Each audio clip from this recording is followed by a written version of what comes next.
ভারতের প্রধানমন্ত্রী গত 16ই ডিসেম্বর বাংলাদেশকে নিয়ে একটি বিতর্কিত পোস্ট করেছিল। সেটাকে কাউন্টার হিসেবে বাংলাদেশ সরকার একটি সঠিক ইতিহাস তুলে ধরল। বিজয় দিবসের দিন ভারতের প্রধানমন্ত্রী নরেন্দ্র মোদীর বিতর্কিত পোস্টকে কেন্দ্র করে বাংলাদেশের মুক্তিযুদ্ধের সঠিক ইতিহাস তুলে ধরেছে পররাষ্ট্র মন্ত্রণালয়।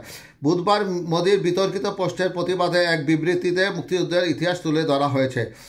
ইতিহাসের তথ্য শিরোনামে বিবৃতিতে বলা হয়েছে, দীর্ঘ সংগ্রাম এবং 9 মাসব্যাপী নৃশংস যুদ্ধ সহ্য করে 1971 সালের 16ই ডিসেম্বর বাংলাদেশ একটি সার্বভৌম স্বাধীন দেশ হিসেবে আবির্ভূত হয়। Liberation and beyond Indo Bangladesh relation শিরোনামে তার বইয়ে প্রাক্তন ভারতীয় পররাষ্ট্র সচিব, কূটনীতিক এবং জাতীয় নিরাপত্তা উপদেষ্টা প্রয়াত JN দীক্ষিত লিখেছেন, আত্মসমর্পণ অনুষ্ঠানে ভারতীয় সামরিক হাইকমান্ডের একটি বড় দল রাজনৈতিক ভুল ছিল। যৌথ কমান্ডের বাংলাদেশ পক্ষের কমান্ডার জেনারেল MAG ওসমানীর উপস্থিতি নিশ্চিত ও স্বাক্ষরকারী ব্যর্থতা করা।